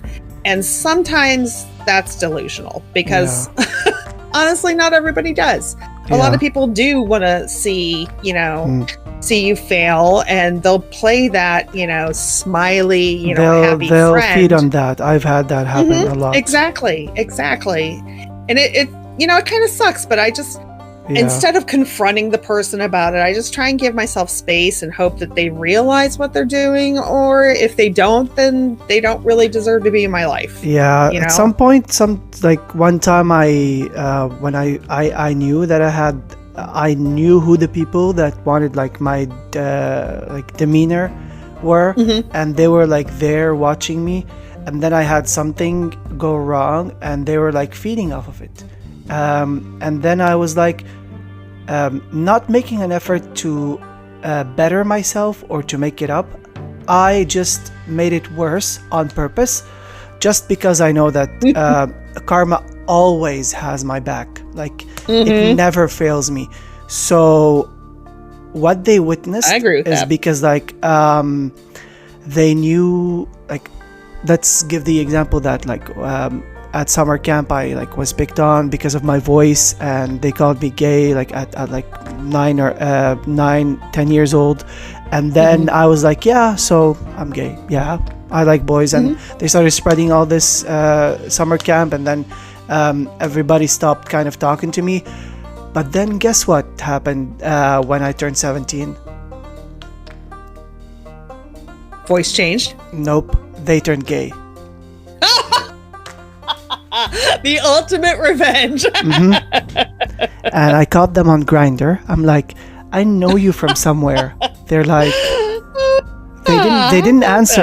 They didn't answer, and they saw my picture, and I'm wow, did the cat eat your tongue, or are you making fun of me, or are you jealous inside, or are you feeling defeated at some point because you made fun of me for what I am? And there we are, and then we ended up having a shared ex. That's even better. Oh geez. Yeah.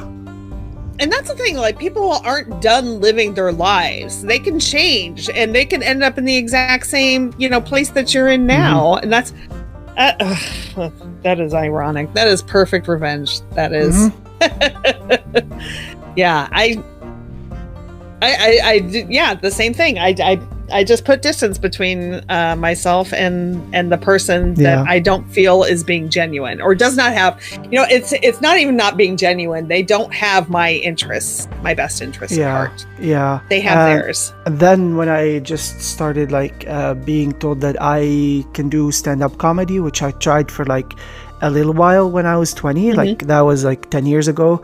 Then I started using the comedy failure to my own how do we say, for my own.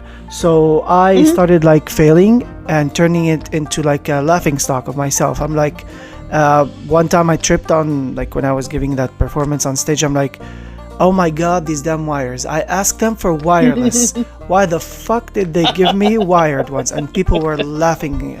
I'm okay, listen. I took my shoes off. I'm here you go. I'm gonna go barefoot. Happy now? And then I look at the ground and I'm but the ground hurts my feet. I don't care. You flipped the script. Yeah, so I flipped the script. You flipped the and script. Then and then I just carried on, and So at what point do you feel you've achieved something good or have you ever achieved something good while seeing these, or nothing good comes out of them?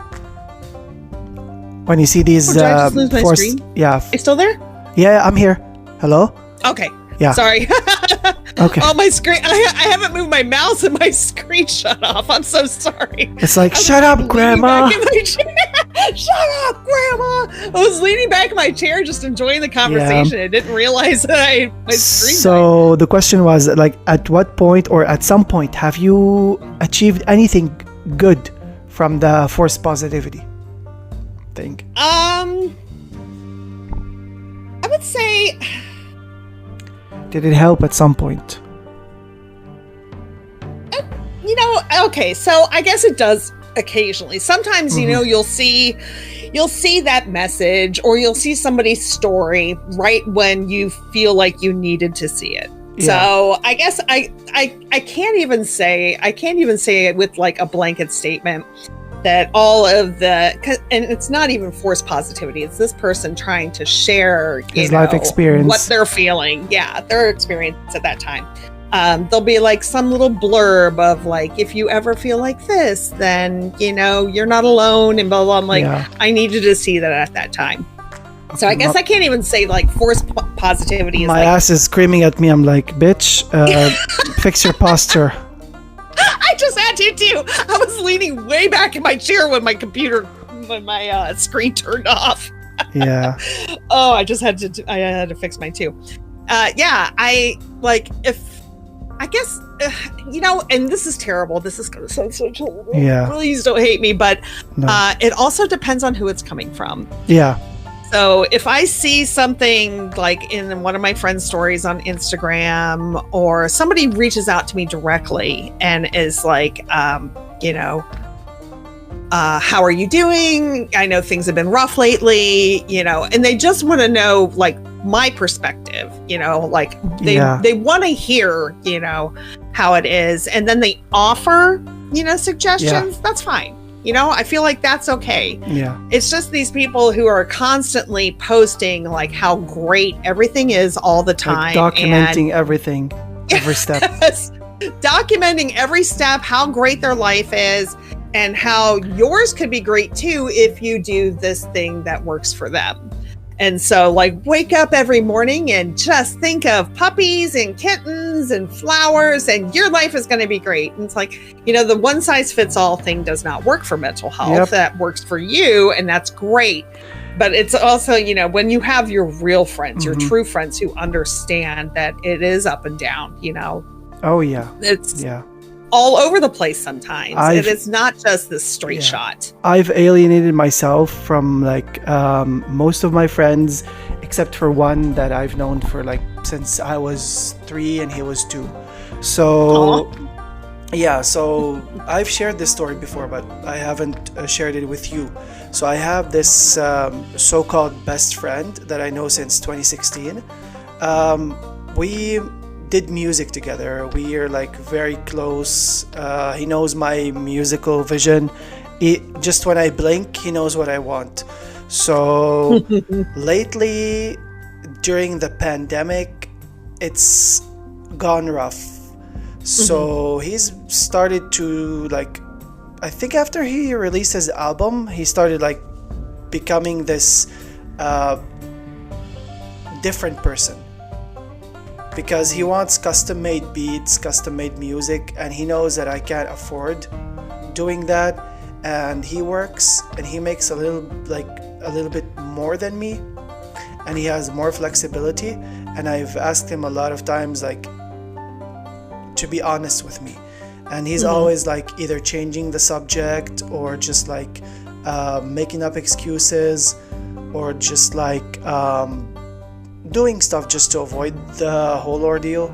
But when I confronted him about it last year, it like always causes drama and always like starts arguments. But that was really like the defining point. I haven't spoken to him since September. I do feel freer, because like when my heart is bored,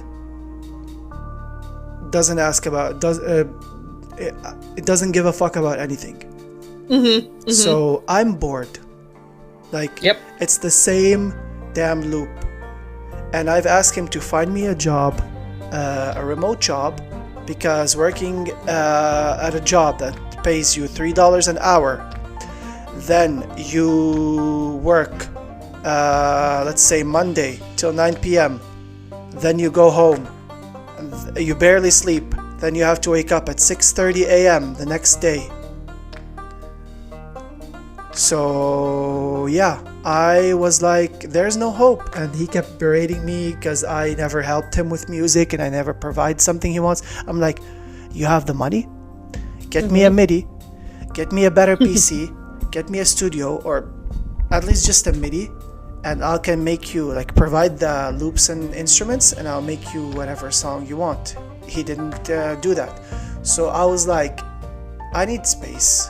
I need like a long ass space from you. And if you're really willing to be my friend, you'd overlook that. And he texted me after that. That happened like after my birthday in August. So in September, he texted me, and I was like, that was September 23rd. I know that because it was my cousin's wedding. So he was like, are you available to just hang out and like go sit somewhere? I'm like, oh, sure. If I didn't have my cousin's wedding, I'm always eager. And he didn't text me ever since. That was it. Yeah. I'm like... But do you feel better? I do feel better, and I do miss it, but I don't regret it. Like, I've asked him to get me a job. He's like, I'm working on it, and he's slacking off. Like, I hate that big thing that he has in him, and that's caused me a lot of depression. I'm like, I've always been there. He wasn't like 100% there when my grandma passed away. I was there when his grandfather passed away. I was there when his dog passed away. I was there for a lot of things, and when his mother got sick, I couldn't be there, and he got like all feelingsy about it, like all like emotional about it, all caring about it. Resentful. Like, yeah. So I was like, I know you for almost like 7 years now. Like, what do you want from me? Like, do you want to go on? You have to abide by my rules. Like, I'm here today. You never know when, like, I'm gonna get this call that says, like, pack your bags, you're leaving tomorrow. Yep. So... And it's so hard to know, when do you draw that line? You know, when do you decide to put distance? Because it doesn't always happen naturally. Yeah. And he does stuff that's like... a tough one. He's, like, 25, and he does stuff that make him feel like he's, like, 13. Because of like how very childish he is, not the good kind of childish. Like he would overdo stuff. Like when I beg him for like, please, okay, like let's go home at 7. He's like, yeah, okay. Then he slacks off till 9, and that starts to irritate me because he knows that some roads can be blocked. That was like 4 years ago when we had the revolution here and everything. So he knows that roads can be blocked and stuff, and like so. All in all, it added to my mental health. And then he was like, sometimes he kept showing me like positive or forced positivity, as you said. So I was like, am I okay with that? Am I like, I don't know, like, do I want to carry on with that? Because like I've alienated myself from everybody. I don't see anyone. Basically, not everybody at work gets to see me like smile for them. Because I'm done with people. I'm like, I'm that Medusa that doesn't even smile at you. Yep. I feel like that's something else that the pandemic I'm at really a point, made us realize. Yeah, I'm at a point where even when you look at Medusa's eyes, you turn into stone. Even this, I don't even want to turn people to stone anymore. That's how bad it is. Just don't want to deal with them at all. Yep. Yeah. I mean, like, if they turn to stone, it's going to be, like, better for them. Like, and they're suffering. Let them suffer. Let them suffer. Yeah. Yeah. I feel like that's something else that came out of the pandemic when everybody was, basically locked in their houses. some of us thrived. I really liked being here by myself, but not everybody thrived. But we really learned, a lot of us who have cut off a lot of those toxic people, we really started to enjoy our own company. And not everybody's comfortable with that. Like, not everybody, a lot of people need to have someone else around all the time. And those of us who isolated really well during the pandemic, we got kind of used to that, and we were able to draw those lines like you were able to in September. We could draw those lines more definitively than, maybe some of like our extroverted friends. Yeah, because I have tendencies where like I do something where like I go to the utmost extreme. Like, okay, there's a ledge. I take you by the hand, or I follow you like hand in hand, and I see what's above this ledge. And if you fall down, I'm like, I told you so. That's what I do. Yeah.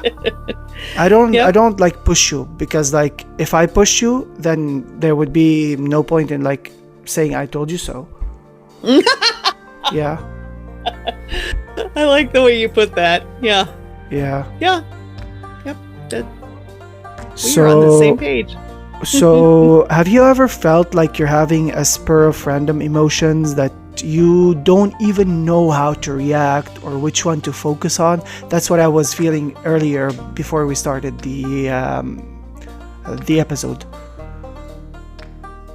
That a lot, honestly. I think it comes from the ADHD.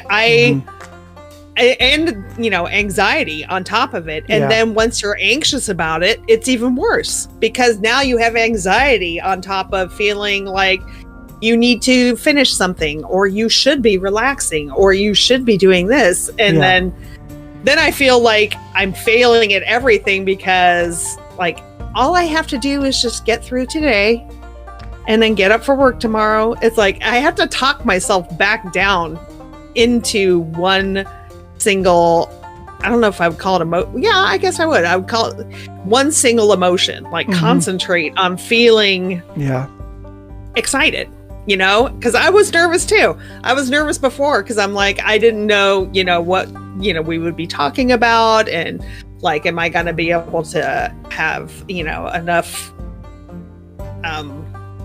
subjects, content, I guess. Subjects. Will I be able to? Of course, I should have known better, but like I know exactly what you're talking about. I had it was like this wheel, like those picker wheels. Yeah. Just this picker wheel, and it was not stopping. It just kept clicking through all these different emotions. What I felt is like the way I saw it, or the way I perceived it, is me being tied to that wheel. Yep, that is exactly and it. Being spun around. I saw it as on me. I'm the clicker. Being spun around on it. Thing on the side. Yeah. I felt like I was the clicker, because and I feel that a lot. I do. I feel that a lot. I feel that sometimes I'll be watching TV and like something. This sounds so dumb, but something will happen to an animal on the TV, and then I want to stop and feel. It's a TV show, but like I want to stop and feel sad for that animal. But then, I keep watching it, and then I keep it in the back of my mind that I want to go back and experience that sadness just real quick. But I've already moved on to the funny thing that happened in the show. And so I will pause the show so I can think about like animal cruelty, animal abuse or something, and feel sad.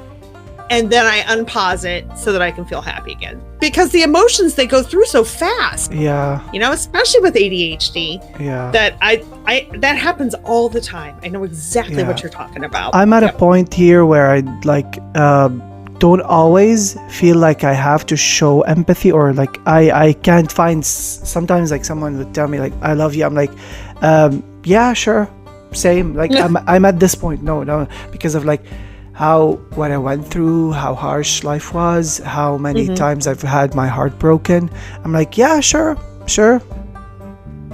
And you're not obligated to reciprocate any of it. But I tell them like, if I do say it back, just know that you're really special to me, that I really mean it, and that if I don't say it back, It's not that I don't mean it or you're not special. It's just like you haven't touched my tra-la-la yet.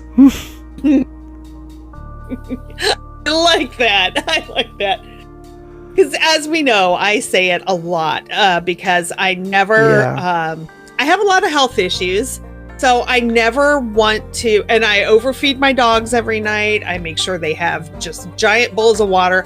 I never know if tomorrow is coming. So I want to say it as often. Yeah, see, it's like I want to say it as often as I can to the people that I love. I want to make sure everyone knows. Mine is because I have like astral projection. Really? Yeah, I told people one time that from time to time I feel like a loud thud in bed, like as if I like fell down onto the mattress or something. Wow. Yeah. My dad could do that. Yeah, no, I'm like, I googled that and then it's astral projection and there's like pros and cons of that. Pros is I could go visit anyone who I can't control it, but like my soul can go and visit anybody in their dreams. But the cons are sometimes you don't get you lose your way and you can't come back, so you're dead. Like Insidious. Kind of. Kind of. Yeah, my dad used to talk about he's gone now, but he used to talk about his adventures in astral projection and you know how he would visit his brother in the other room when he was younger. I just thought that was so fascinating. I don't think I can do it, but I'm fascinated by it. The thing that even baffles me is that I'm still fully awake. Oh, really? Yeah, I'm just conscious? Yeah, I'm just watching TV and then I feel like a loud thud. I'm like, what the fuck just happened? Wow. Yeah. Oh my God, that is so cool though. It is cool, but it is scary because I was gonna say that's gonna be scary too. It is. I try to watch. This is why I don't sleep that much, because like I don't wanna like not wake up the next day, because I still have stuff to do. I still have places to go. If I wanted to just give up, I just at least wanna be in the US when it happens. Yeah. Or like seen parts of it, seen my friends, met you all, then I'm like, take me, Lord. Ready. That's one of those things I always want to prepare every single night before I go to bed. Yeah. I have 2 big bowls of food for the dogs, and then I have a whole bunch of water, so in case, and I want to make sure that I say I love you to, the people that I can. Yeah. And it makes a difference, because I don't want people to be like, oh, the very last thing that, we talked about was her rotten tooth or something horrible and not memorable.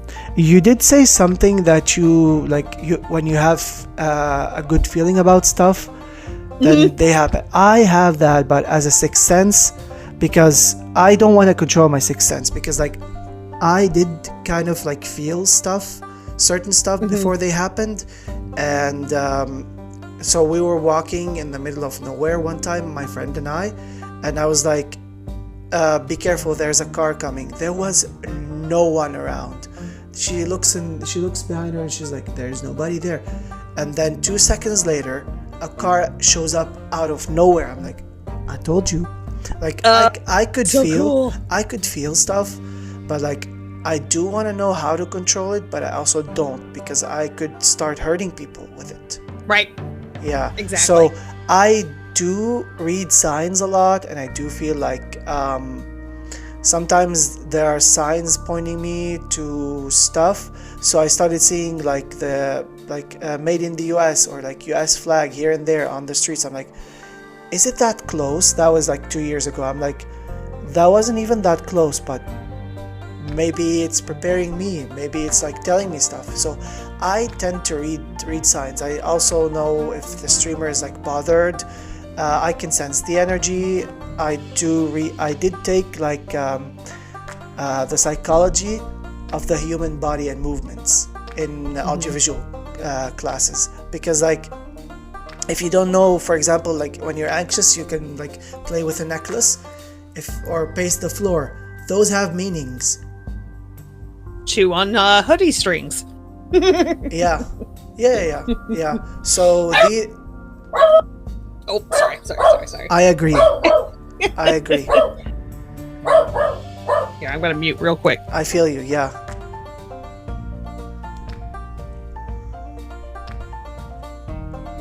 I know you're muted, but I still feel it in here. Sorry.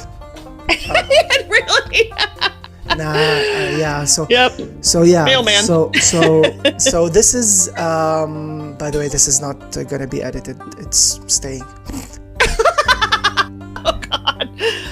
Yeah, that's my dog Peanut. He barks at literally leaves. Yeah. So that was like the breaking point, because like I sensed stuff, or I can read like the streamer, how he feels. If they're like avoiding me, I can feel it. I can sense it. Or because I went into channels.